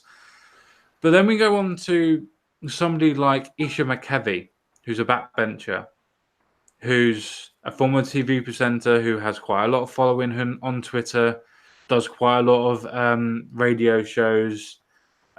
She's backed by quite a lot of different people as well. But has she been on the bench, though? Yeah, that's what I said earlier. Yeah, they've got to serve on the bench in order to become Prime Minister. Yeah, if it's a backbencher, never happen. Well, we shall see. I mean, she's got quite a lot of support. She's got quite a lot of support. I mean, she got big tits. No, that's Liz Truss. She's the one with the big tits. Oh, yeah, lots of support. Then. Yeah. See, I would love to have Dominic Raab. I would love to have Dominic Raab as our Prime Minister. I think he would be absolutely amazing at doing that. And he ticks all the boxes. He ticks all the boxes. What about good old Priti Patel? I always quite liked her. Not necessarily as a politician, but there's always something very nice about that lady. Very, I'd like to be led by her. Yeah, I think you're being, should we say, taken in by the exoticness of. Hey, they kill two birds with one stone. Now you could say your first. I think she's of some kind of Asian descent, so that would tick a box. Another woman, they all like that shit, and one is actually a looker. Yeah, but she's a backbencher, so going back to. I know she has been in the cabinet. She lost her job, didn't she, when she had that unspecified? Yeah, but she's a backbencher. Yeah. No. If you've served in the. That is the criteria. As long as you served on the benches. Yes. Which one about? It doesn't matter if you've been picked off. Yeah, the one you talked about before hasn't served on the bench in the same way that Mog hasn't. So that's why Mog's not even on the bloody list. He wouldn't run anyway. He said he would never run. Really?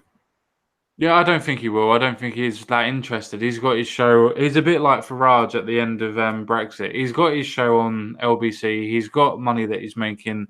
He's got his own companies that he's got as well. He's not interested in leading the country. He's just interested in making sure that his assets are taken care of. Well, I wouldn't mind Priti Patel taking care of my assets. Yeah. Well, now put your bollocks away and actually think about it. It's rare, mate, that we actually get a female as a looker in government. Can you So actually? yeah, we should Hey, fast right, track them. We should fast track them to prime minister in that point. Yeah. Yeah, a lot of people have said that about Esther McVeigh, but I don't know. She's a bit past it, I'm afraid. She ran into the wall and took most of it with her. Maybe, but I don't know. I mean, I feel like we're going into misogyny territory here. I know it's a great place to be. What about Roy Stewart? I mean, he's International Development Secretary. He is 14-1 on the odds. He's probably what you would call the perfect Remainer because he's not really been linked with that many stories with actually remaining. Not many people know who he is. Not many people understand if he is a Remainer or if he's a supporter or whatnot. He's saying the right words about bringing the country together and everything else like that. I got a feeling that that's the establishment's pick. Yeah, that's horseshit. And also, he's got no support at the moment either. True, he doesn't. Yeah. What about Graham Brady? What, 1922? And that's probably about his fucking age as well. Yeah, Possibly. mate, that man has absolutely no personality at all. He's worse than Gove. Oh, speaking of Gove, it does have a lot of. It does seem to actually have some support though the bookies don't seem to be favouring him at all though. Well, ironically, at the moment, he has the most MPs backing him, but I still do not believe for a second he'll get it. No, I don't either because of the unwritten rule. Because I think this time it won't be a problem with Boris standing against him as it was last time. I do generally believe that Gove will be out in the first round no matter what, because, like I said, he has no leadership qualities about him at all. Although, saying that didn't stop him electing fucking John Major, did it? No, that's true. And I'm looking at because Rab is the one who's got the second most amount of support at the moment. Yes. Now, again, I wouldn't. He seems all right, although he did buckle when it came to the Brexit negotiations again. You know, I was hoping. I don't know. I watched that Channel 4 documentary, and according to the actual Guy Versa staffer and whatever his fucking name is, and Donald Tusk, when they were talking between themselves, after everything was agreed with Ollie Robinson, yes, they used Ollie Robinson rather than Theresa May. When everything was agreed with Ollie Robinson, what the deal was going to be, it was a case of when Dominic Raab come in, he tore everything up. He threatened to literally tear everything up to try and get his red lines. And he walked away from what he wanted to get. And then Ollie Robinson and Theresa May caved and went back to their original deal. So I actually really like Dominic Raab. I like the way that he negotiates. I like the way he talks. I like the way that he operates, or seems to anyway. Yeah, well, I'd be happy to give him a shout. I don't know whether he's got the sort of the right personality for leadership. I think he's more suited to being like, I don't know, foreign secretary or something than necessarily the big boss. But I don't know, maybe changed my mind now. I've completely changed my mind. I want to go for Liz Truss, because how the BBC actually put down to her, she's a Brexit-friendly right-winger. So I've changed my mind. I'm going to go with her. Fair enough. He's obviously seen her tits as well. No, yeah. I haven't, but she does look pretty good for a silver fox. Yeah, she is. She's probably more in GILF territory now, but she's aged quite well. Cougar territory. Yeah, well, let's put it this way. You probably would brag to your mates. She is actually quite pretty, to be fair. And oh, well. Yeah, quite pretty, to be fair. Should we all vote on this then? I'm in favour. Yeah, I'm actually surprised at some of these names. I'm amazed that Mark Harper has got any support. Why the hell would he even consider going? Remember him? He was the immigration minister who had to stand down in disgrace because he had an illegal cleaner working for him. Yeah. Oh, Penny Mordaunt, the Defence Secretary. She's got David Cameron as a backer. Not that it really matters, obviously, but it's Right, well, that's run fucked already then. Yeah. that's Oh just my God. interesting. But then again, that's probably the disability quota then, isn't it? Possibly. I mean, I do like Priti Patel because she's got a nice name. And she's pretty. Hence the name. Name and nature, yes. Yeah. She's admired on the right of the party for her strong pro-Brexit stance. And the fact that she's a looker. I feel that we keep on judging these women by their looks. I mean, I personally like Dominic Raab. I think he's a good-looking bloke. I'd stick my penis in his mouth. For the sake of diversity, I concur. But then again, I would like to hear Boris Johnson scream and squirm, so maybe. This is getting incredibly gay now, boys. Well, you could always join in, and you normally do. I'm sticking with Little Pretty. I don't give a shit about her policies. I don't care about anything, but she very pleasing to my eyeballs, and she would definitely get the gentleman's vote. I think. Maybe. I don't care what they say. Is that you very often will still get blokes to say, I don't know what her policies are. She might impoverish me, but fucking hell, she gives me a good wank. Yeah, I'm not sure that we're supposed to have that for a leader. Mate, you'd be surprised how many women in call centers get promoted for that just one reason. Hey, I'll leave you to make that insinuation. After all, that would be a form of female privilege, wouldn't it? There's no such thing. Come on, you know that. Don't you tell me about toxic femininity. There's any other names we missed out there? So we've done Gove, Raab, Johnson. Have we done Hunt? Yeah, change his name. Have we done Javid? Yeah, we've done I Jared. like Javid, to be fair. I actually do Yeah, like yes, you did say that because you wanted to stick your penis in him, yes. Oh, yes, he's a very good looking man. Javid was not the one that I said I would stick my penis in. That was Dominic Raab. Oh, that's Raab, sorry. Yeah, sorry. Yeah. Would you wank him off? I will not be accused of Muslim bashing. What about Muslim banging? Hey, it's the same thing, isn't it? Well, he's not actually a Muslim anymore, supposedly, is he? He's an atheist now. So he's left the religion, so he's definitely got a fatwa on his head. Oh, so that's the reason why everybody keeps on calling him fucking racist now. Islamophobic. Yeah. Oh, interesting. And also, he has married the white woman as well, so... Oh, fuck. Yeah. He was born in Rochdale as well. There's a fucking 42-story building with his name on. I've seen something that I completely not need dislike and distrust, and I now take my backing away from Mr. Javid. He was a former protege of George Osborne. Now he's more a protege of Salman Rushdie. Maybe. What else we got? That was the 30th anniversary this year of that Satanic Verses. Oh, just randomly thrown it out there. Yeah, I thought you were going to say of his fatwa then, but I suppose same thing, isn't it, really? Same thing, yeah. You know, the book and the fatwa come out at the same time. Don't hear much of him these days. I wonder if they found him in the end. Well, he's got to give Madeleine McCann a run for her money, isn't he? So, Andrea Leadsom. Hang on, are we still live or have we been contained yet?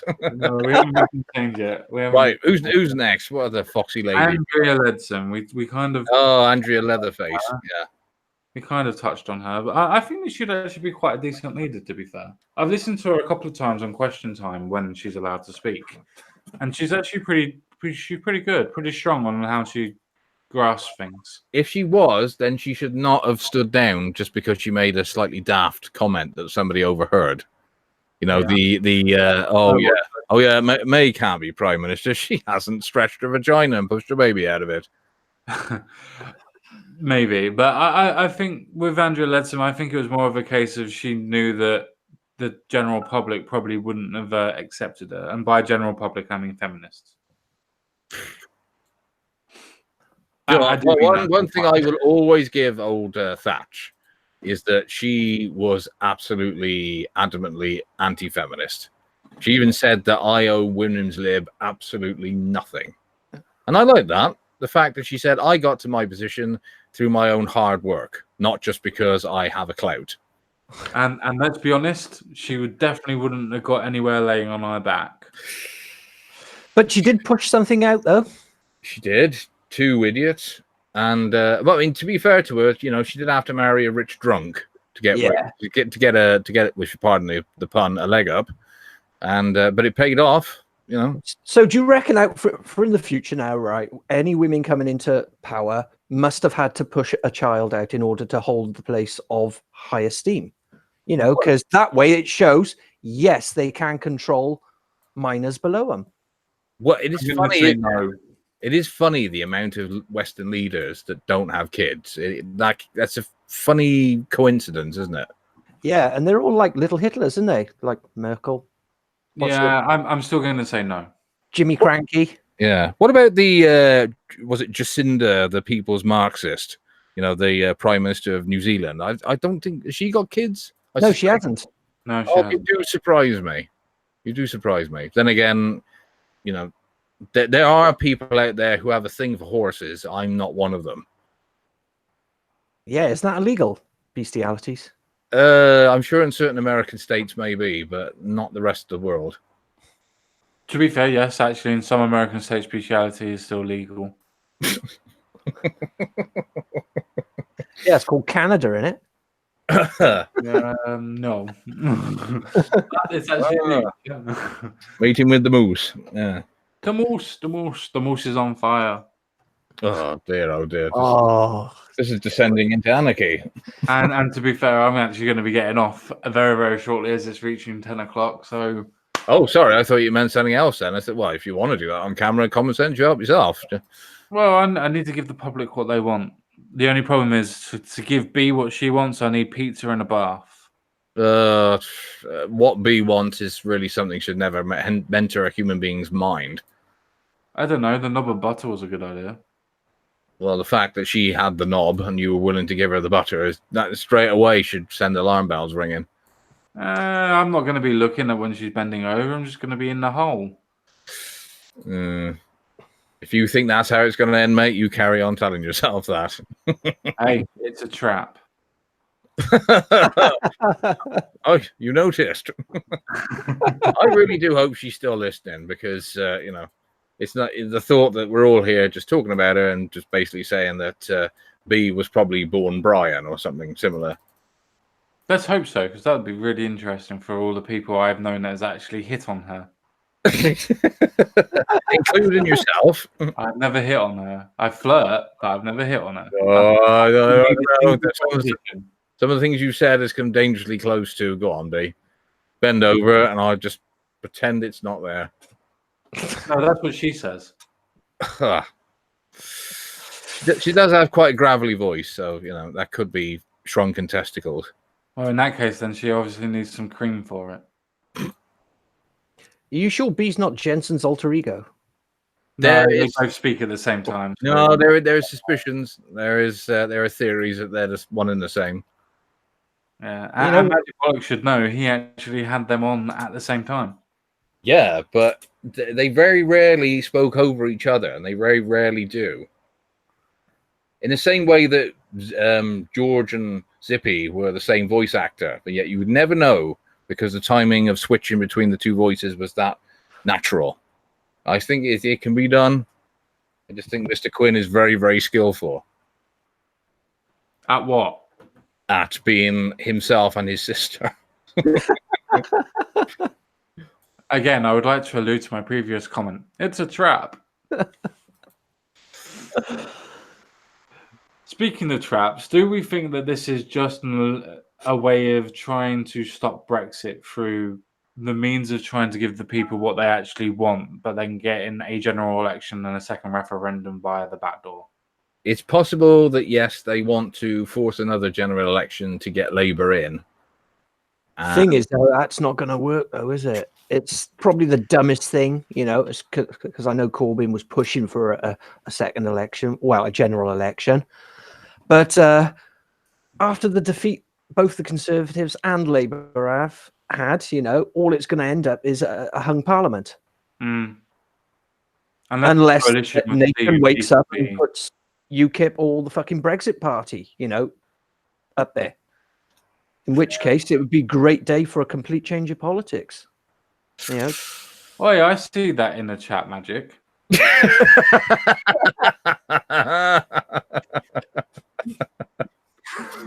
I thought you were supposed to be concentrating on running the stream, not reading the chat. I'm doing both. You multitasker, you. Oh, I did try to allude that it's a trap. Yeah, very, very nicely Yeah. diverted there, but yeah. No, I Yeah, sorry. I'll carry on. No, tough. If you missed out what I said, I'm not repeating it. Okay, that's fine. It wasn't that important. Hey, I'm Welsh. Anything the Welsh does is not important. I don't know. They voted for. I won't have that said, because like I said, if it wasn't for Welsh women, I'd have had a very boring early 20s. So God bless They that didn't country. really fuck anything. So. Oh no, and see, God bless Wales for producing the finest slags And pot noodles. and pot noodles. Yes, we've been hungry and horny. Oh, well, that's something that Wales has dedicated to society. The only problem is that they cannot export that. Well, I don't know. I exported a lot of things from fucking Wales. No, you imported. No, I exported a lot, mate, and it took a long time for my pee stopped burning. Well, didn't you import it into them? Certainly not. I was a gentleman. So on their face then. I should have known something was wrong when I was starting to piss a pizza. I didn't know that you've been talking to B. Yeah, I got a suspicion that they might live in London, but I think there's a bit of Celtic heritage there. Definitely a possibility. Mm. Oh, Hammered Spud actually in the chat with a lovely little point there. Bollocks Alex 20s was spent as a shepherd, apparently. Exactly. Good old sheep. You see, the thing is that the actual Welsh ladies feel quite neglected by the local blokes because they're busy herding. So, they're kind of grateful for the ones who actually cross the border. So, you don't have to be the greatest charmer. You don't even have to be a person who believes in equality. You've just got to have enough money for a bag of chips. Well, cheap date. It certainly was, mate. That's my kind of woman. But they very cheap to date and not very good memories because you don't get a phone call the next day. No, Language barrier. That's the language barrier, mate. Yeah, but probably what's called putting them into a shallow grave helps. Oh, now don't that's say that. innuendo. Just say that on live. Yeah, that's innuendo. Now, if it was Clinton, you'd be a little bit worried. We don't say anything about the Clintons, do we? They're wonderful people who don't murder anybody who might criminalize their activities. Don't be silly now. Don't be silly. What? And he just got monetized. There's nothing wrong with the Clintons. I get all my Christmas cards from there. True. Oh, is it a radiated card as well? No, that's only from the Russians. Oh, dear. Hi, Red Feather. Yes, hello, Red Feather. I have no idea who you are, but hello there, sir. Madam. We're actually just about to finish, but I would like Mr. Bollocks' final point on whether or not he thinks that this is going to be a Remain deal behind the back door. I don't know, Common Sense. I wish I could give you a definitive answer. It's so up in the air now. I want your opinion. I don't want a definitive answer. No, I'm subscribing to complete and utter incompetence, rather than, because obviously there's a lot of theories out there that this is all like you said, a Remain a stitch up. I generally believe it's all a complete fuck up. That's what I actually think it is. Is that it's got to the point now that May was so deluded and so at sea compared to the rest of the party and the rest of Westminster that the only way to get her out was to basically get the 1922 committee to resort to threats of we'll change the rules so we can get you out. So, in the same way they kind of got rid of old Thatch in a similar fashion, that's what they've done to May. And what we'll be telling depends on who we get as new Tory leader.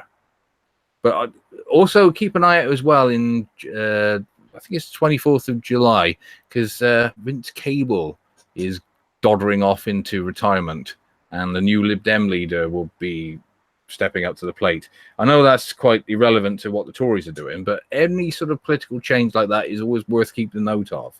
See what lunatic they put in charge next. Nigel And Farage. some of them are actually what you'd actually call a Democrat. There is that one, I can't remember her name now, but she's a rabid feminist, and she was supposed to run last time but didn't, and then claimed that the reason she didn't was because of the patriarchy or some shit. And I'm really worried it'll be her this time, but in some respects it will be a good thing because it'll put more normal people off voting for them. But so it's going to be interesting watching those two.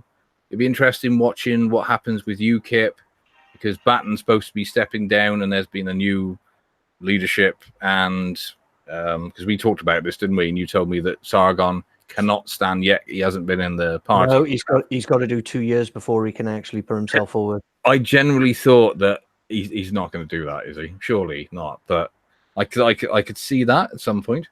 But You know, I can tell you who's done more than 2 years that could go forward. who's that? Tommy Robinson. He's not officially a member, though, is he? He's not officially a member. It doesn't matter. We only did 13 months. No, but that's on the last conviction. The conviction before that, I think he's had 2-3 convictions where he's done a couple of stints in prison, and it is over 2 years. So he's done his time. And apparently he's a racist, but he was done for mortgage fraud, which was actually something really trivial, which he got some stuff on his paperwork wrong, which most people get wrong. And it wasn't even his mortgage. It was his father's mortgage. Yes, that's right. Yeah.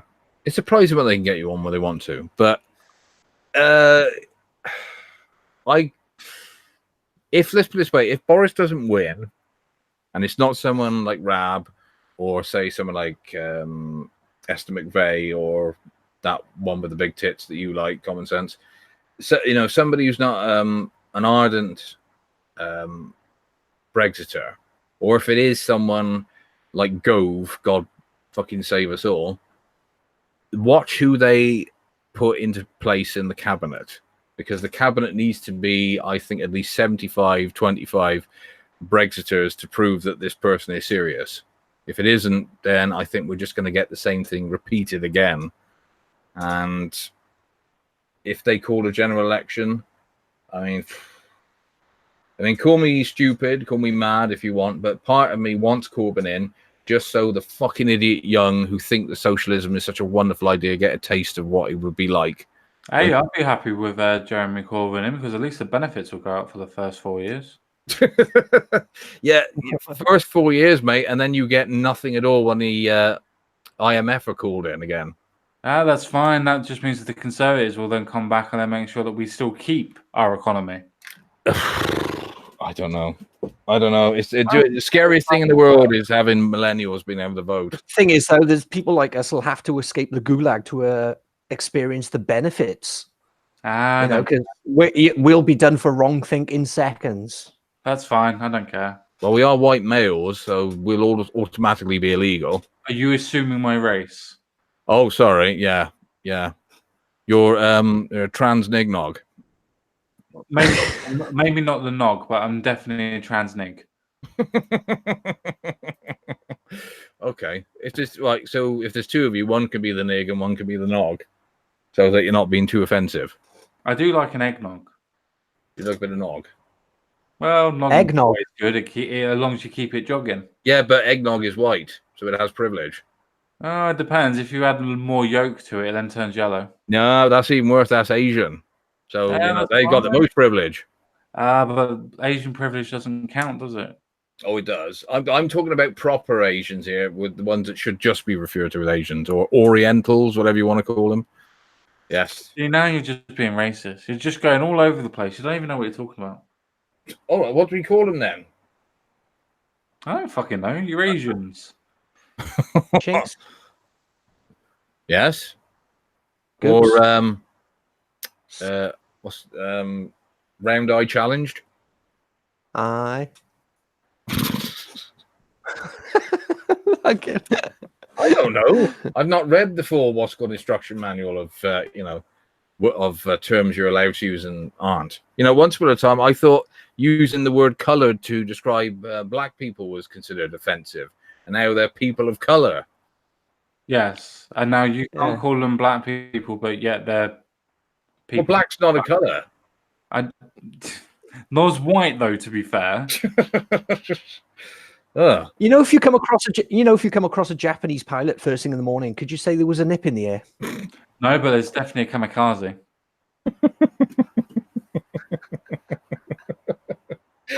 Oh dear, oh dear, oh dear. Oh dear. Well, you said a Japanese pilot. Nip in Japanese, the nips in the air. Oh. Pilot flying. Oh, sorry. Wasted joke. Do you know what the weatherman the other day told me that a lot of moisture outside and there'd be dew on the grass. I went outside, there was a bloke from the synagogue dead. That's a Chubby Brown joke. I saw it No, on Wikipedia, so it probably is, yeah. Yeah. Well, I think the original joke is, I woke up to find a Jew on the lawn this morning, so I told him to fuck off back to Israel. That's the one. That's the one. Oh, I'm sorry. Really, like they're going to put your subs back under 1,000, so you can't monetize anything now. Notice which was your game all the way along. Come on, we got to be good guys, haven't we? Well, it's a bit late for that, you racist bastards. I'm not racist. I am not racist. I don't even believe. I know in you racism. can't run for shit. I know you can't run for shit, so you can't be racist. There. It's an I'm old Welsh. one. I can't. Yeah. Yeah. People do. I love everyone. We're all wonderful people. Are we? No. Are we? Can we do this? Is this what we're supposed to do? No, not really. Once upon a time, it was called banter. Yeah. Innocent It's been banter. banned. Yeah. And you'd be allowed to just basically have a laugh and just mock stuff, and it would be meaningless, and everybody would know that. But apparently now, banter is banned because somebody might be offended, and feels are now the most important thing of all. If it feels bad, then if somebody's made you feels bad, then they should be locked up forever. Yes. I was just wondering, should I do that last outtake of the Irish guy on Sargon's interview the other day? Oh, What is yes. Yes. Oh. I get to do this. You can do this if you want to, because I think you know it word for word as well, don't you? I don't know if word for word, because I only saw it earlier on, but he was very impressive. Like I said, I think He was, yes. Dave Allen's love child or something. Yeah, because was it Sargon and Milo said, at what point are you going to ever step up into politics and become a politician? And he says, my grandmother said, I must never, ever be a politician. I can be anything I want. I can be a school shooter, but never a politician. And I was fucking rolling at that. They did not expect that response, did they? They fucking didn't. It was legendary. Yeah, see, that's what I like about the old paddies is that when they really don't give a shit, they really don't. And that's why it's very sad to know that the moronic politicians they voted in is the ones who say that being patriotic is a backward ideology. It really makes me wonder. But then the New Zealanders, I always used to think were very sensible people, and they've now got the People's Marxists running the country. So, well, I find that really interesting because that's one thing that I've really struggled with. Not the People's Marxists, because whatever a country can do. But in general, I find it really interesting that when the left in general, or some people that don't understand what the idea of patriotism is, or the idea of actually being a nationalist is, it worries me that people don't understand what definitions are anymore. Being a patriot means that you're willing to fight and die for the ideals of your country, that you absolutely believe that your country is amazing. That doesn't mean that you're thinking that any other country is bad or worse or shit. Generally, it probably does, but it doesn't mean it necessarily. The same thing as civic nationalism or nationalism is in general, meaning that you believe in your country. So why are those bad things to actually think of, apart from the fact that it's a country which implies borders? Well, that's easy, isn't it? Because how are the globalists supposed to get everybody's wages down to absolutely nothing if you have, country borders and protections from, importing as many people as you like? That's the nub of it when you look at it, really. I know the communists want it because they want to dilute each country's culture and destroy it, so that it basically brings down the whole system. Yeah. And increase their voter base. And definitely increase their voter base. And definitely increase it. Well, we know that from the old Blair's memoirs now, don't we? Oh, yes. But yeah, he actually knew what he was doing. Well, he didn't realize there were so many were going to come. Yeah. I mean, having a needs-based benefit system, I mean, that's not a draw, is it? Never. But the globalists themselves, yeah, it's literally they want to be able to get wages down to as slave labor is if what they could get away with. And the more people there is in the country, the more demand there is for goods and services, so the government can claim that GDP is better than what it is, because the whole system is nothing more than a Ponzi scheme, and that's all it's ever been. No, I completely not agree. I've always thought that the EU and the European Union as a trading bloc has always been a pyramid scheme. The people at the bottom are always the ones that are heavily regulated and always the ones that are always going to be heavily sanctioned, where the ones at the top are the ones that are actually taking the sanctions away. Look at the way the EU decided that they were going to sanction Hungary, that they were going to sanction Poland, all because the democratic results went completely different to what they expected it to. Yep. Ridiculous. Anyway. Now you've got Juncker. You've got Juncker saying that people who believe in who are nationalists, or was it stupid? Yes. Yes. Yes, and people that voted for Brexit should burn in hell. Yes, all of that sort of stuff. We love you. We love you too, John Claude. A special place in hell. Sorry, but yeah. On that note, I am actually going to leave because I need to go to bed, and my missus is giving me evil looks because she's finished watching telly now. So I need to go. Has she been watching Britain's Got Talent? Obviously. Why do you think I start at 8? Do you know, I have so much respect for your missus, but it's just dropped considerably. Yeah, I know. I know. Yeah, you've yet to tell her that next week's episode of Britain's Got Talent is this podcast. Yeah, you should be downstairs watching this. This is quality broadcasting. It's really not. It's racist nationalist propaganda. If only. I devour the comments of the host. The endorsement of the host does not necessarily recompense or endorse the actual channel as a whole. So he claims. Yeah, I can claim. Wait, I do claim universal credit. Nice.